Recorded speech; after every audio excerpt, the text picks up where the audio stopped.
Hello everyone, this is Sunil Kumar, lecturer in psychology, Diet Hamidpur. Once again with you. Dear trainees, welcome in this online session. जैसा आप जानते हैं कि हम personality की theories को डिस्कस कर रहे हैं, तो डिफरेंट अप्रोचेस के तहत हमने इनको कैटेगराइज किया है। सबसे पहले हमने टाइप अप्रोच करी और आज हम ट्रेट अप्रोच से स्टार्ट करेंगे। कौन सी ऐसी थियरीज़ हैं जो वो ट्रेट अप्रोच पर आधारित हैं, गुणों पर आधारित हैं। तो आइए आज थियरीज़ अडॉप्टिंग ट्रेट अप्रोच को डिस्कस करें।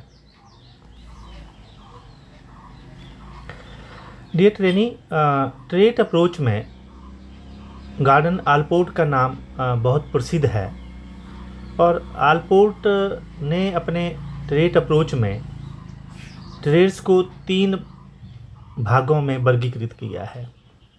तो सबसे पहले हम ये जानते हैं कि ट्रेट होता क्या है। A trait refers to a characteristics that differ from person to person in relatively and permanent and consistent way. शील गुणों से तात्पर्य हमारी उन विशेषताओं से है जो भिन्न भिन्न व्यक्तियों में भिन्न भिन्न पाई जाती हैं और जो कि अपेक्षाकृत स्थायी होती हैं और लगातार होती हैं। तो आइए आलपोर्ट के मुताबिक हम जानें कि कौन कौन से गुण हैं जिनको आलपोर्ट ने इन 3 वर्गों में बांटा है।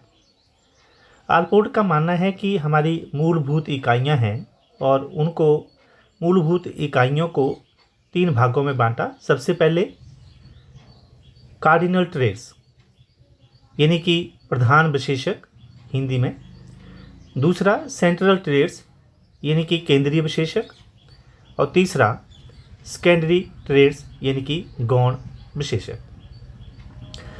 कार्डिनल ट्रेट्स को हम प्रधान विशेषक कहेंगे यानी कि ये मूलभूत गुण से संबंधित होता है। मूलभूत शील गुण अत्यधिक व्यापक मनोवृत्तियां हैं। उदाहरण के लिए एक व्यक्ति का संपूर्ण जीवन उपलब्धि प्राप्त करने के इर्द गिर्द संगठित रहता है और तब उपलब्धि उसके व्यक्तित्व का एक मूलभूत शील गुण बन जाता है। उदाहरण के लिए महात्मा गांधी का एग्जाम्पल आप ले लीजिए। महात्मा गांधी का मूलभूत गुण क्या था? सत्य और अहिंसा, जिनके लिए वो प्रसिद्ध हुए। जो बेसिक उनका मुख्य गुण था वो सत्य और अहिंसा के लिए जाने जाते हैं। इस करके मदर टेरेसा जो मानवता का गुण के लिए प्रसिद्ध हैं। इसके अलावा हिटलर का मूलभूत जो शील गुण था वो द्वेष था, तानाशाह है वो। तो हर एक व्यक्ति जो उसका मुख्य गुण होता है उसको हम मूलभूत कार्डिनल या प्रधान विशेषक कहते हैं, जिसके लिए वो व्यक्ति प्रसिद्ध होता है या जो उसका मुख्य गुण होते हैं, और ये गिने चुने होते हैं, आप जानते हैं। इसके अलावा जो दूसरे प्रकार का हमारा केंद्रीय विशेषक है वो 2-4 से अधिक होंगे, जो व्यक्ति में सामान्यकृत रूप में पाए जाते हैं। जनरली वो गुण उसके व्यवहार में, उसके व्यक्तित्व में देखने को मिलते हैं और ये मूलभूत से कम लेकिन अधिक मात्रा में पाए जाते हैं। तो इस ढंग से इनको हम सामान्यकृत या जनरल ट्रेट्स जो कॉमन व्यक्ति में देखने को मिलते हैं उनको हम केंद्रीय विशेषक कहते हैं, यानी मूलभूत से थोड़ा सा कम लेकिन उसके व्यक्तित्व में वो मैक्सिमम टाइम देखने को मिल जाते हैं। और तीसरा ट्रेट हमारा है सेकेंडरी ट्रेट, गौण विशेषक। ये वो गुण होते हैं जो कि व्यक्ति के अंदर अंतर्निहित तो होते हैं लेकिन उनका हमारे व्यक्तित्व के ऊपर कोई विशेष प्रभाव नहीं रहता। गौण होते हैं, द्वितीयक किस्म के होते हैं, सेकेंडरी होते हैं जो कि कम प्रभावशील होते हैं, हमारे व्यक्तित्व में देखने को तो मिलते हैं, पाए जाते हैं, लेकिन उसका प्रभाव हमारे व्यक्तित्व के ऊपर बहुत कम होता है। तो ये आलपोर्ट ने हमारे गुणों को 3 भागों में बांटा। कहा कि कुछ एक मूलभूत इकाइयां हैं और उनको नाम दिया कार्डिनल, सेंट्रल और सेकेंडरी, यानी कि प्रधान, केंद्रीय और गैर। तो प्रधान का तात्पर्य मूलभूत विशेषताओं से है, केंद्रीय विशेष का तात्पर्य सामान्य विशेषताओं से है, और जो गौण विशेषक हैं उनका संबंध द्वितीय विशेषताओं से है, जिनका कोई हमारे व्यक्तित्व के ऊपर विशेष प्रभाव नहीं होता। Is it clear? इसी तरह से हमारे जो दूसरे प्रसिद्ध मनोवैज्ञानिक रहे, जो कि ट्रेट अप्रोच के समर्थक माने जाते हैं, और इन्होंने आलपोर्ट के जितने भी ट्रेड्स हैं उसके आधार पर इनको वैज्ञानिक ढंग से एक सांख्यिकी विधि के द्वारा इनका विश्लेषण किया और एक वैज्ञानिक दृष्टिकोण पैदा किया। तो कैटेल का ये ट्रेट अप्रोच काफ़ी प्रसिद्ध है। उन्होंने इसको नाम दिया फैक्टर एनालिसिस। फैक्टर एनालिसिस एक स्टैटिस्टिकल टेक्निक है, ये सांख्यिकी विधि के ऊपर आधारित है। इसमें कैटेल ने आधार बनाया जो 17,983 गुणों का, जिसमें आलपोर्ट ने अपने रिसर्च में जिक्र किया था, उनको आधार बनाया और उनको ग्रुपों में बांटा। 171 विशेषता सूचक तत्व ट्रेट एलिमेंट्स सिस्टम को डेवलप करा। यानी कि 17,983 जो गुण आलपोर्ट ने अपने अध्ययन में जिक्र किया था, उनको आधार माना और उनको समूहों में बांटकर जो 171 विशेषक सूचक तत्व का नाम दिया, उनको कैटेगराइज किया। और उसके बाद ये देखा कि ये इनका मुख्य स्रोत है क्या, और उन्होंने मुख्य स्रोत में उससे को सब कैटेगराइज करते हुए 16 ग्रुप्स में बांटा। इस ढंग से इनके इस सिद्धांत को 16 PF नाम से जाना जाता है।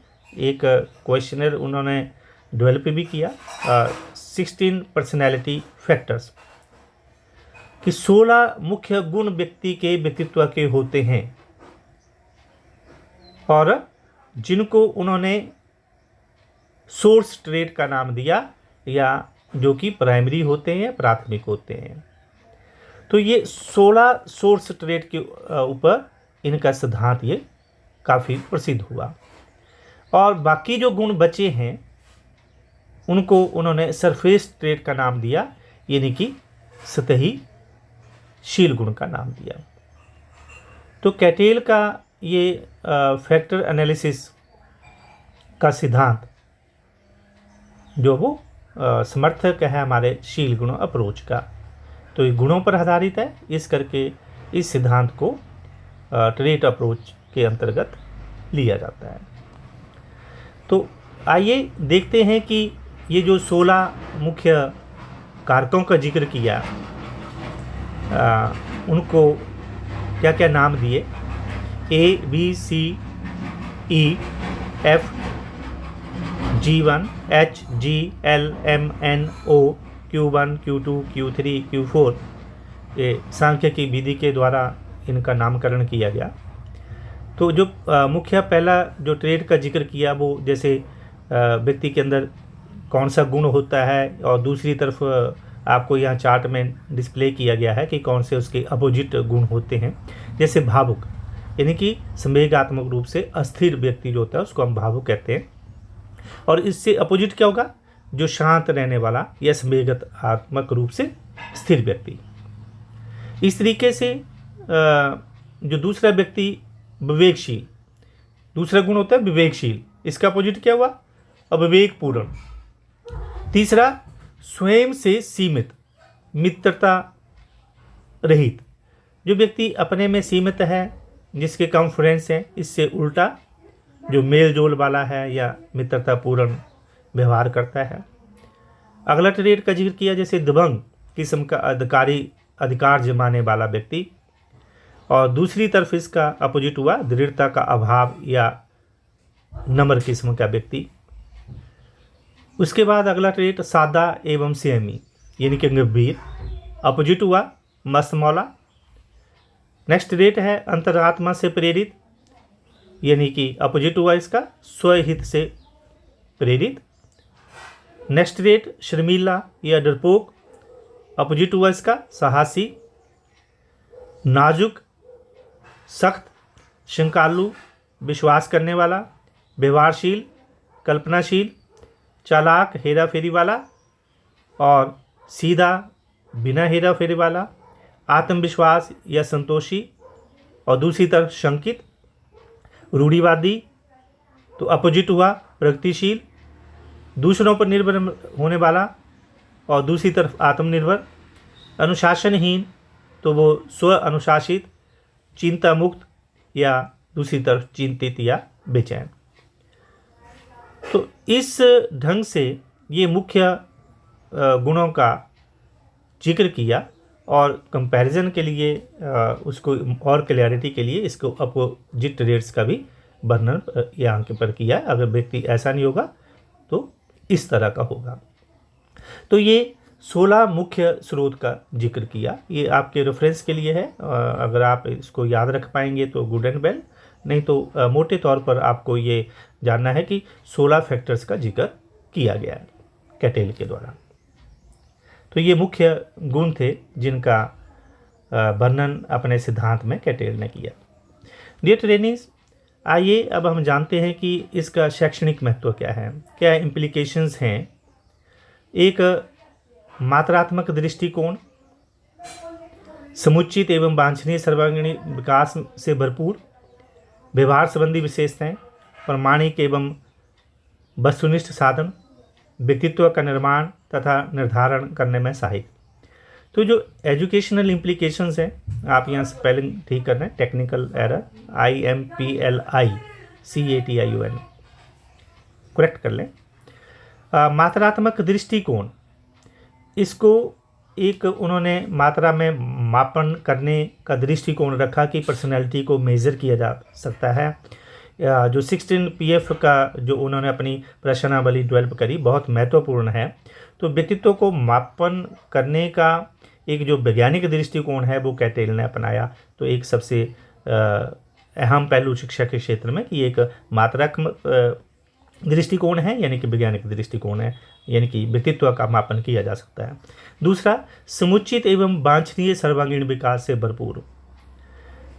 जो शिक्षा का मुख्य उद्देश्य है कि इसमें गुणों का जिक्र किया गया है जो कि व्यक्ति के व्यक्तित्व का चहुमुखी विकास करने के लिए आवश्यक होता है। तो क्योंकि शिक्षा का मूल उद्देश्य भी बच्चे के व्यक्तित्व का सर्वांगीण विकास करना है, और जो कि सर्वांगीण विकास का तात्पर्य व्यक्ति का मुख्यतः गुणों से ही होता है। तीसरा, व्यवहार संबंधी विशेषताएं। और जो 16 कारक अब जब आप देखेंगे तो अगर हम एक शब्द में कहें, ये हमारे व्यवहार की मुख्य विशेषताएं हैं, ये व्यवहार के प्रतीक हैं। जो 16 मुख्य स्रोतों का जिक्र हमने अभी जो स्लाइड देखी उसमें जिक्र किया गया। तो एक लाइन में अगर हम ये कहें तो ये कौन सी थी, ये सारी विशेषताएं हमारे व्यवहार संबंधी विशेषताएं हैं। तो एक व्यवहार की विशेषताओं की व्याख्या करने का ये सिद्धांत अच्छे ढंग से इस दिशा में सराहनीय कदम उठाया गया है। और उसके बाद प्रामाणिक एवं वस्तुनिष्ठ साधन, ये जो कैटेल ने अपने 16 फैक्टर्स का जिक्र किया, ये प्रामाणिक हैं और वस्तुनिष्ठ हैं, रिलायबल और वैलिड हैं, ऑब्जेक्टिव हैं। और नेक्स्ट है व्यक्तित्व का निर्माण तथा निर्धारण करने में सहायक। अच्छा, इन सिद्धांतों से हमें एक दिशा मिल जाती है कि व्यक्ति के व्यक्तित्व का निर्माण कैसे करना है, या कौन कौन से कारक हैं जो उसका निर्धारण करते हैं। तो एक हमें दिशा प्रदान करता है कि व्यक्तित्व का निर्माण कैसे किया जा सकता है या उसका निर्धारण कैसे होगा। इस दिशा में ये सिद्धांत बहुत सहायक है और शिक्षा के क्षेत्र में एक नई दिशा देने में बहुत ही वांछित है और बहुत ही महत्वपूर्ण है। तो इस ढंग से हम शिक्षा के क्षेत्र में इस सिद्धांत की व्याख्या कर सकते हैं, उसकी इम्पोर्टेंस का हम जिक्र कर सकते हैं। आज के लिए इतना ही। Thank you very much.